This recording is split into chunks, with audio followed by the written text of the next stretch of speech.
এই ছিল সন্ধেবেলার গল্প। সন্ধেবেলার গল্পটা হওয়ার কথাই ছিল না, কারণ 10 বছরের অ্যানিভার্সারি হলেও হঠাৎ করে আমার বরের কাজ পড়ে যায় তার দুদিন আগে।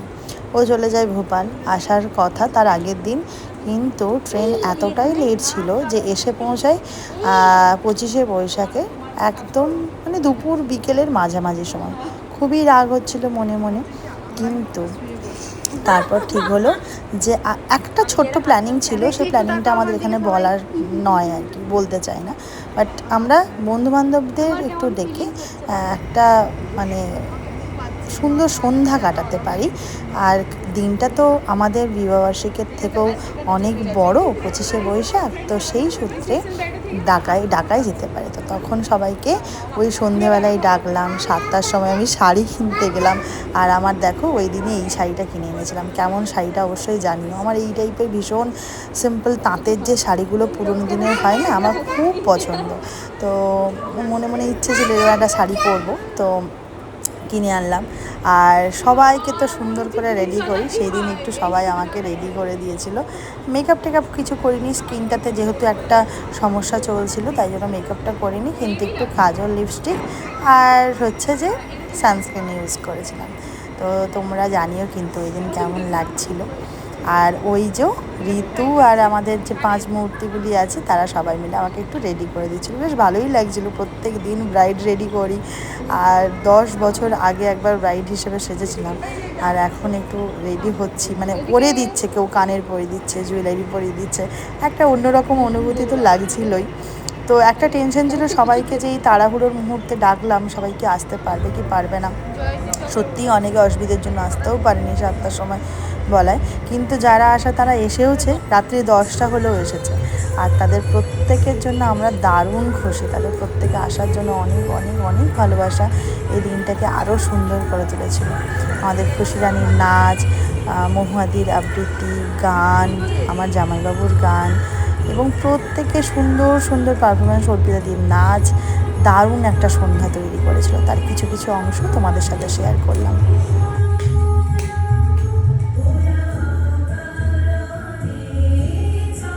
তবে কী বলো তো, ওই আইফোন একটা স্টোরেজের সমস্যা, সবার পারফরমেন্স এত সুন্দর, কিন্তু পুরোটা করে রাখার মানে আর এই করতে করতেই মৌহাদি, অতনুদা, সোম, ওম সবাই এসে পৌঁছে গিয়েছিল। আর মৌহাদিকে এত মিষ্টি লাগছিল, মৌহাদির মুখটা দেখলে বরাবরই ভীষণ মিষ্টি লাগে। আর যেটা হলো যে মৌহাদি, অতনুদা হলো এমন একজন মানুষ যে আমাদের বিয়ের প্রথম দিন থেকে, মানে অতনুদা ছিল আমাদের বিয়ের বরকর্তা। তো যাই হোক, এখন মৌহাদির একটা আবৃত্তি শুনে নেব। একজন বিশেষ মানুষের অনুষ্ঠান, আজকে জীবনের একটা অন্যতম দিন, স্মরণীয় দিনই বটে। কারণ সোমনাথের মতো একটি ছেলে, সে যে দিনটাতে বিয়ে করেছে সেই দিনটাও যে স্মরণীয় হবে না বা স্মরণীয় হয়ে থাকবে না, তো হতেই পারে না। তাই ও অনেক ভেবেচিন্তে এই দিনটাকে ঠিক করেছিল। আমার মনে হয় অনেকদিন আগে থেকে ভাবনাটা ছিল। তো যাই হোক, আমরাও ভীষণ খুশি আজকের এরকম একটা পরিবেশে এখানে আসতে পেরে। সব মিলিয়ে এরকম একটা দিন বা এরকম একটা রাত। কবিতা: হেন কালে কিসের লাগি তুমি অকস্মাৎ আমায় কিছু দাও গো বলে বাড়িয়ে দিলে হাত। মরি একই কথা রাজাধিরাজ, আমায় দাও গো কিছু। শুনে ক্ষণকালের তরে রইনু মাথা নিচু। তোমার কি বা অভাব আছে ভিখারি ভিক্ষুকের কাছে, এ কেবল কৌতুকের বশে আমায় প্রবঞ্চনা। ঝুলি হতে দিলেম তুলে একটি ছোট কণা।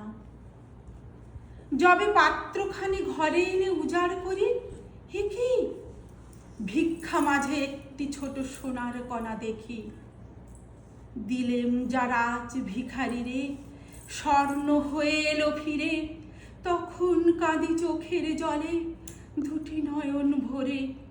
তোমায় কেন দিইনি আমার সকল শূন্য করে, তোমায় কেন দিইনি আমার সকল শূন্য করে। ঢোলে বয়ে কি মৃদুবাই, ফুলে ফুলে ঢোলে ঢোলে বয় বহে কি বা মৃদুবার তটিনী লোল তুলে কল্লোলে চলিয়া যায়।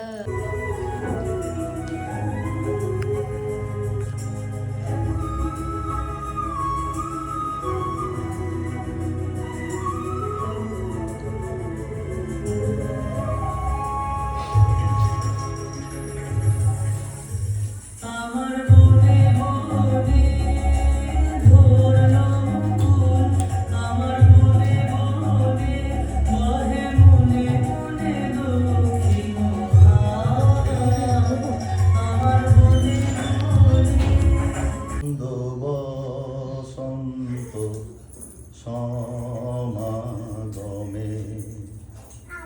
একিলা বন্যে পূর্ণ প্রাণ প্রাণে সোহে আনন্দ বসন্ত সমাগমে। আমার হিয়ার মাঝে রহিয়েছিলে বাহির পানে চোখ মেলেছি, বাহির পানে আমার হৃদয় পানে চাইনি আমার হিয়ার মাঝে লুকিয়েছি। ভিতরে দেখতে আমি পাইনি কেন করি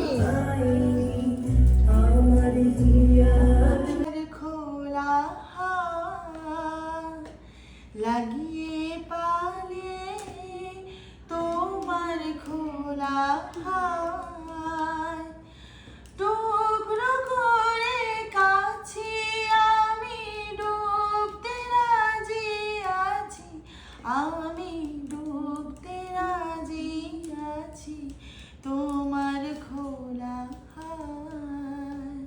আমার বাড়ি যাবে।